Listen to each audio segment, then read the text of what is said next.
भाव भ्रमर की कथा श्रृंखला में आपका स्वागत है।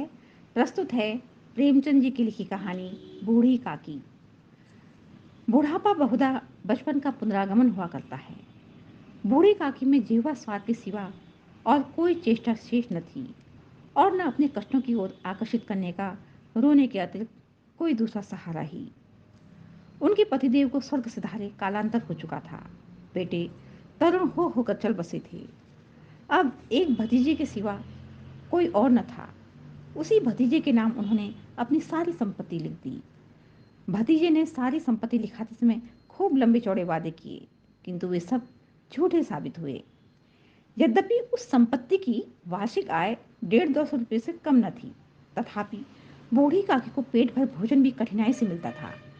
इसमें उनके भतीजे पंडित बुद्धिराम का अपराध था अथवा उनकी अर्धांगिनी श्रीमती रूपा का, इसका निर्णय करना सहज नहीं। बुद्धिराम स्वभाव के सज्जन थे, किंतु उसी समय तक जबकि उनके कोष पर कोई आंच न आए। रूपा स्वभाव से तीव्र थी सही, पर ईश्वर से डरती थी। अतएव बूढ़ी काकी को उसकी तीव्रता उतनी न खलती थी जितनी बुद्धिराम की भलमनसाहत। बुद्धिराम को कभी कभी अपने अत्याचार का खेद होता था। विचारते कि इसी संपत्ति के कारण मैं इस समय भला मानुष बना बैठा हूँ। यदि मौखिक आश्वासन और सूखी सहानुभूति से स्थिति में सुधार हो सकता तो उन्हें कदाचित कोई आपत्ति न होती, परंतु विशेष व्यय का भय उनकी सुचेष्टा को दबाए रखता था। यहाँ तक कि यदि द्वार पर कोई भला आदमी बैठा होता और बूढ़ी काकी उस समय अपना राग अलापने लगती तो वो आग बबूला हो जाते और घर में आकर उन्हें जोर से डांटते। लड़कों को बुढ़ों से स्वाभाविक विद्वेष होता ही है, और फिर जब माता पिता का यह रंग देखते तो वे भी बूढ़ी काकी को खूब सताया करते थे। कोई चुटकी काट कर भागता, कोई उन पर पानी की कुल्ली कर देता। काकी चीख मार कर रोती, परंतु ये बात प्रसिद्ध थी कि वो केवल खाने के लिए रोती हैं। अतएव उनके संताप और आर्तनाद पर कोई ध्यान नहीं देता था। संपूर्ण परिवार में यदि काकी से किसी को अनुराग था तो वो बुद्धिराम की छोटी लड़की लाडली थी। लाडली अपने दोनों भाइयों के भय से अपने हिस्से की मिठाई चमेना बूढ़ी काकी के पास बैठकर खाया करती थी। यही उसका रक्षागार था। यद्यपि काकी की शरण उनकी लोलुपता के कारण बहुत महंगी पड़ती थी, तथापि भाइयों के अन्याय से कहीं सुलभ थी। इसी स्वार्थानुकूलता ने उन दोनों में सहानुभूति का आरोपण कर दिया था। रात का समय था। बुद्धिराम के घर पर सहनाई बज रही थी। आज बुद्धिराम के बड़े लड़के मुखराम का तिलक आया है। ये उसी उत्सव का हिस्सा है। घर के भीतर स्त्रियां गा रही थीं और रूपा वो मेहमानों के लिए भोजन के प्रबंध में व्यस्त थीं। भट्टियों पर कढ़ा चढ़ रहे थे। एक में पूड़ियाँ कचौड़ियाँ निकल रही थीं, दूसरे में अन्य पकवान बनते थे। एक बड़े से हंडे में मसालेदार तरकारी पक रही थी। घी और मसाले की क्षुधावर्धक सुगंधी चारों ओर फैली हुई थी। बूढ़ी काकी अपनी कोठरी में शोकमय विचार की भांति बैठी हुई थी। ये स्वाद मिश्रित सुगंधी उन्हें बेचैन कर रही थी। वे मन ही मन विचार कर रही थी कि संभवतः मुझे पूड़ियाँ न मिलेंगी। इतनी देर हो गई, कोई भोजन लेकर आया ही नहीं। मालूम होता है सब लोग भोजन कर चुके हैं, मेरे लिए कुछ न बचा। ये सोचकर उन्हें रोना आया, परंतु अब शकुन के भय से वो रो न सकी। आहा, कैसी सुगंधी है। अब मुझे कौन पूछता है। जब रोटियों ही के लाले हैं तब ऐसे भाग्य कहाँ कि भरपेट पूड़ियाँ मिलें। ये विचार कर उन्हें रोना आया। कलेजे में हुक सी उठने लगी, परंतु रूपा के भय से उन्होंने फिर मौन धारण कर लिया।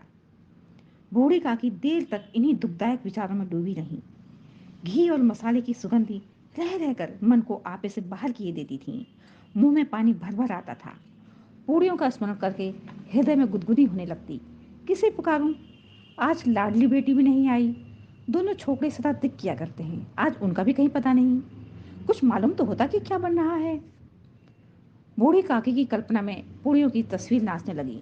खूब लाल लाल, फूली फूली, नरम नरम होंगी। रूपा ने भली भांति भोजन किया होगा। कचौरियों में अजवाइन और इलायची की महक आ रही होगी। एक पूड़ी मिलती तो जरा हाथ में लेकर देखती तो क्यों न चलकर कढ़ा के सामने ही बैठूं। पूड़ियाँ छन छन कर तैयार होंगी, कढ़ा से गरम गरम निकाल कर थाल में रखी जाती होंगी। अब फूल तो हम घर में भी सूंघ सकते हैं, परंतु वाटिका में कुछ और ही बात होती है। इस प्रकार निर्णय करके बूढ़ी काकी रैंकती हुई कढ़ा के पास आ बैठी। यहाँ आने पर उन्हें उतना ही धैर्य हुआ जितना भूखे कुत्ते को खाने वाले के सम्मुख बैठने में होता है। रूपा उस समय कार्यभार से उद्विग्न हो रही थी। कभी इस कोठरी में आती, कभी उस कोठरी में, कभी कढ़ा के पास आती, कभी भंडार में जाती। किसी ने बाहर से आकर कहा, महाराज ठंडाई मांग रहे हैं। ठंडाई देने लगी। इतने में फिर किसी ने कहा, भाट आया है, उसे कुछ दे दो। भाट के लिए सीधा निकाल रही थी। एक आदमी ने पुकारा, अभी भोजन तैयार होने में कितना विलंब है, जरा ढोल मंजीरा उतार दो। बेचारी अकेली स्त्री दौड़ते दौड़ते व्याकुल हो रही थी, झुझलाती थी, कुड़ती थी, परंतु क्रोध प्रकट करने का अवसर न पाती थी। भय होता कहीं पड़ोसी ने यह न कहने लगे कि इतने में ही उबल पड़ी। प्यास से स्वयं कंठ सूख रहा था, गर्मी के मारे फूकी जाती थी, परंतु इतना अवकाश भी नहीं था कि जरा पानी पी लें या पंखा झल लें। यह भी खटका था कि जरा आंख हटी और चीजों की लूट मची। इस अवस्था में उसने बूढ़ी काकी को कढ़ा के पास बैठी देखा तो वो जल भुन गई। क्रोध न रुक सका। इसका भी ध्यान न रहा कि पड़ोसी ने बैठी हुई हैं, मन में क्या कहेंगी। पुरुषों में लोग सुनेंगे तो क्या कहेंगे। जिस प्रकार मेढक कैंचों पर झपटता है, उसी प्रकार वो बूढ़ी काकी पर झपटी और उन्हें दोनों हाथों में झटक कर बोली, ऐसे पेट में आग लगे, पेट है या भाड़? कोठरी में बैठते हुए क्या दम घुटता था? अभी मेहमानों ने नहीं खाया, भगवान को भोग नहीं लगा, तब तक धैर्य ना हो सका। आकर छाती पर सवार हो गई। जल जाए ऐसी जीभ। दिन भर खाती न होती तो न जाने किसकी हांडी में मुंह डालती। गांव देखेगा तो कहेगा कि बुढ़िया भरपेट खाने को नहीं पाती, तभी तो इस तरह मोबाइल फिरती है। डैन न मरे न माचा छोड़े, नाम बेचने पर लगी है, नाक कटवा कर ही दम लेगी। इतना ठूंसती न जाने कहाँ भस्म हो जाता है। भला चाहती हो तो जाकर कोठरी में बैठो, जब घर के लोग खाने लगेंगे तब तुम्हें भी मिलेगा। तुम कोई देवी नहीं हो, चाहे किसी के मुंह में पानी जाए न जाए, परंतु तुम्हारी पूजा पहले हो जाए। बूढ़ी काकी ने सिर उठाया, न रोई न बोली, चुपचाप रहती हुई अपनी कोठरी में चली गई। भोजन तैयार हो गया था। आंगन में पत्तल पड़ गई, मेहमान खाने लगे। स्त्रियों ने जीवनाथ गीत गाना आरंभ किया। बूढ़ी काकी अपनी कोठरी में जाकर पश्चाताप कर रही थी कि मैं कहां से कहां गई। उन्हें रूपा पर क्रोध नहीं था, अपनी जल्दबाजी पर दुख था। सच ही तो है, जब तक मेहमान लोग भोजन कर न चुके घर वाले कैसे खाएंगे। मुझसे इतनी देर भी मौन न रहा गया, सबके सामने पानी उतर गया। अब जब तक कोई बुलाने नहीं आएगा नहीं जाऊंगी। मन ही मन इसी प्रकार का विचार कर वो बुलाने की प्रतीक्षा करने लगी, परंतु घी की रुचि का सुवास बड़ी धैर्य परीक्षक प्रतीत हो रही थी। उन्हें एक एक पल एक एक युग के समान मालूम होता था। अब पत्तल बिछ गई होंगी, अब मेहमान आ गए होंगे, लोग हाथ पैर धो रहे हैं, नाई पानी दे रहा है, मालूम होता है लोग खाने बैठ गए, जीवनाथ गाया जा रहा है। ये विचार कर वो मन को बहलाने के लिए लेट गई। धीरे धीरे एक गीत गुनगुनाने लगी। उन्हें मालूम हुआ कि मुझे गाते देर हो गई है। क्या इतनी देर तक लोग भोजन ही कर रहे होंगे? किसी की आवाज़ नहीं सुनाई देती। अवश्य लोग खा पी कर चले गए, मुझे कोई बुलाने नहीं आया। रूपा चिढ़ गई है ना, क्या जाने न बुलाए, सोचती हो कि आप ही आवेंगी। वो कोई मेहमान तो है नहीं जो उन्हें बुलाऊं। बूढ़ी काकी चलने के लिए तैयार हुई, ये विश्वास कि 1 मिनट में पूड़ियाँ और मसालेदार तरकारियाँ सामने आएंगी उनकी स्वादेंद्रियों को गुदगुदाने लगा। उन्होंने मन में तरह तरह के मंसूबे बांधे। पहले तरकारी से पूड़ियाँ खाऊंगी, फिर दही और शक्कर से। कचौड़ियाँ रायते के साथ मज़ेदार मालूम होंगी। चाहे कोई बुरा माने चाहे भला, मैं तो मांग मांग कर खाऊंगी। यही ना लोग कहेंगे कि इन्हें विचार नहीं। कहा करें, इतने दिन के बाद पूड़ियाँ मिल रही हैं तो मुंह जूठा करके थोड़े ही उठ जाऊंगी। वह उकड़ू बैठकर हाथों के बल सड़कती हुई आंगन में आई, परंतु हाय दुर्भाग्य, अभिलाषा ने अपने पुराने स्वभाव के अनुसार समय की मिथ्या कल्पना की थी। मेहमान मंडली अभी बैठी हुई थी, कोई खाकर उंगलियां चाटता था तो कोई इधर उधर देखता था, परंतु दूसरा दोना मांगने में संकोच करता था। इतने में बूढ़ी काकी रेंगती हुई उनके बीच जा पहुंची। कई आदमी चौंक कर उठ खड़े हुए, पुकारने लगे, अरे ये बुढ़िया कौन है, यहाँ कैसे आ गई? देखो किसी को छू न दे। पंडित बुद्धिराम काकी को देख देख क्रोध से तिलमिला गए। पूड़ियों का थाल लिए खड़े थे, थाल को जमीन पर पटक दिया और जिस प्रकार निर्दयी महाजन अपने किसी बेईमान और भगोड़े कर्जदार को देखते ही झपट कर उसका टैंटवा पकड़ लेता है, उसी तरह लपक कर उन्होंने काकी के दोनों हाथ पकड़े और घसीटते हुए लाकर उन्हें अंधेरी कोठी में धम्म से पटक दिया। मेहमानों ने भोजन किया, घर वालों ने भोजन किया, सब भोजन कर चुके, परंतु बूढ़ी काकी को किसी ने न पूछा। बुद्धिराम और रूपा दोनों ही बूढ़ी काकी को उनकी निर्लज्जता के लिए दंड देने का निश्चय कर चुके थे। उनके बुढ़ापे पर, दीनता पर, हत ज्ञान पर किसी को करुणा न आई थी। अकेली लाडली उनके लिए कुड़ रही थी। लाडली को काकी से अत्यंत प्रेम था। बेचारी भोली लड़की थी। बाल विनोद और चंचलता की उसमें गंध तक न थी। दोनों बार जब उसके माता पिता ने काकी को निर्दयता से घसीटा तो लाडली का हृदय ऐंठ कर रह गया। वो झुंझला रही थी कि ये लोग काकी को क्यों बहुत सी पुड़ियाँ नहीं दे देते। क्या मेहमान सबके सब खा जाएंगे? और यदि काकी ने मेहमानों के पहले खा लिया तो क्या बिगड़ जाएगा? वो काकी के पास जाकर उन्हें धैर्य देना चाहती थी, परंतु माता के भय से न जाती थी। उसने अपने हिस्से की पूड़ियाँ बिल्कुल न खाईं। अपनी गुड़ियों की पिटारी में बंद करके रखीं। उन पूड़ियों को काकी के पास ले जाना चाहती थी वो। उसका हृदय अधीर हो रहा था। बूढ़ी काकी मेरी बात सुनते ही उठ बैठेंगी। पूड़ियाँ देखकर कैसे प्रसन्न होंगी, मुझे खूब प्यार करेंगी, उसने सोचा। रात को 11 बज गए थे। रूपा आंगन में पड़ी सो रही थी। लाडली की आंखों में नींद न आती थी। काकी को पूड़ियाँ खिलाने की खुशी उसे सोने न देती थी। उसने गुड़ियों की पिटारी सामने ही रखी थी। जब विश्वास हो गया कि अम्मा सो रही हैं तो वो चुपके से उठी और विचारने लगी, कैसे चलूं? चारों ओर अंधेरा था। केवल चूल्हों में आग चमक रही थी और चूल्हों के पास एक कुत्ता लेटा हुआ था। लाडली की दृष्टि द्वार के सामने वाले नीम की ओर गई। उसे मालूम हुआ कि उस पर हनुमान जी बैठे हुए हैं।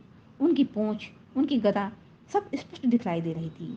मारे भय के उसने आंखें बंद कर ली।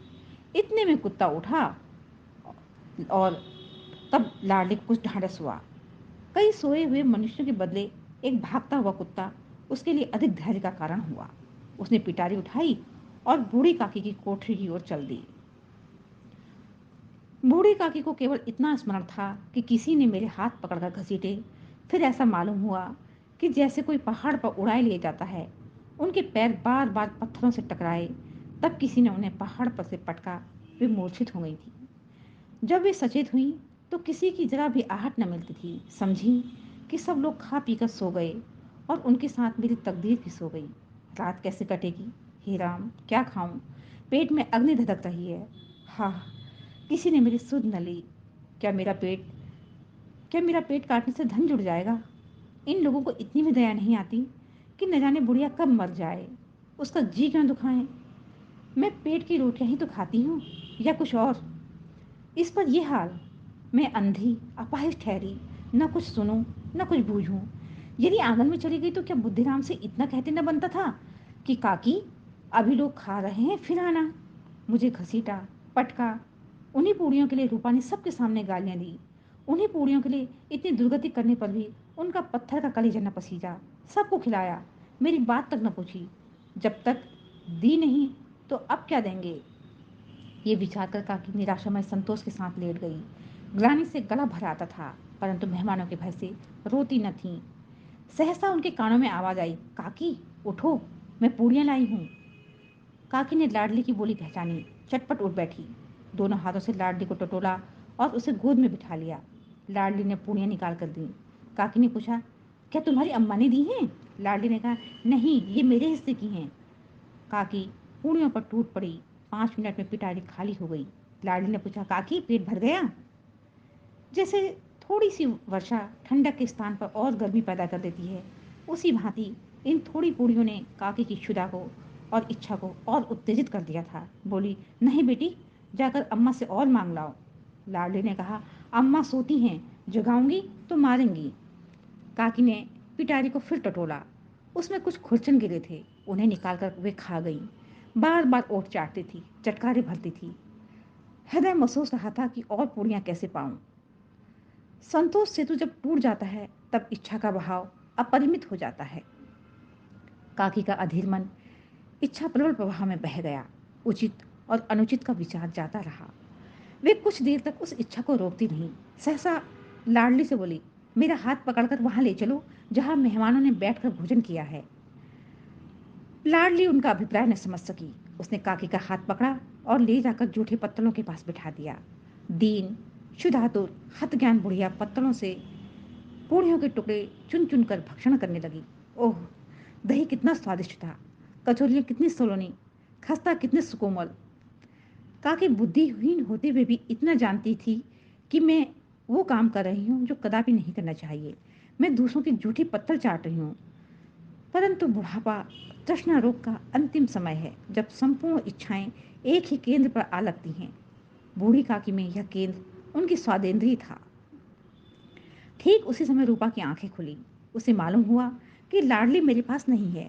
वो चौंकी, चारपाई के इधर उधर ताकने लगी कि कहीं नीचे तो नहीं गिर गई। उसे वहां न पाकर वह उठी तो क्या देखती है कि लाडली जूठे पत्तलों के पास चुपचाप खड़ी है और बूढ़ी काकी पत्तलों पर से पूरियों के टुकड़े उठा उठा कर खा रही हैं। रूपा का हृदय सन्न हो गया। किसी गाय की गर्दन पर छुरी चलते देख जो अवस्था उसकी होती, वही उसी समय हुई। एक ब्राह्मणी दूसरों की जूठी पत्तल टटोले, इससे अधिक शोकमय दृश्य असंभव था। पूड़ियों के कुछ ग्रासों के लिए उसकी चचेरी सास ऐसा पतित और निकृष्ट कर्म कर रही है। यह वह दृश्य था जिसे देखकर देखने वालों के हृदय कांप उठते हैं। ऐसा प्रतीत होता मानो जमीन रुक गई हो, आसमान चक्कर खा रहा हो। रूपा को क्रोध न आया। शोक के सम्मुख क्रोध कहाँ, करुणा और भय से उसकी आंखें भर आई। इस अधर्म के पाप का भागी कौन है? उसने सच्चे हृदय से गगन मंडल की ओर हाथ उठाकर कहा, परमात्मा, मेरे बच्चों पर दया करो। इस अधर्म का दंड मुझे मत दो, नहीं तो मेरा सत्यानाश हो जाएगा। रूपा को अपनी स्वार्थपरता और अन्याय इस प्रकार प्रत्यक्ष रूप में कभी नहीं देख पड़ा था।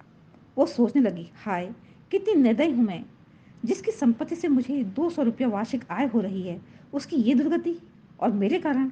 हे दयामय, हे भगवान, मुझसे बड़ी भारी चूक हुई, मुझे क्षमा करो। आज मेरे बेटे का तिलक है। सैकड़ों मनुष्यों ने भोजन पाया, मैं उनके इशारों की दासी बनी रही, अपने नाम के लिए सैकड़ों रुपए व्यय कर दिए, परंतु जिसकी बदौलत हजारों रुपए खाए, उसे इस उत्सव में भरपेट भोजन न दे सकी, केवल इसी कारण तो कि वो वृद्धा असहाय है। रूपा ने दिया जलाया, अपने भंडार का द्वार खोला और एक थाली में संपूर्ण सामग्रियां सजाकर बूढ़ी काकी की ओर चली गई। आधी रात हो चुकी थी।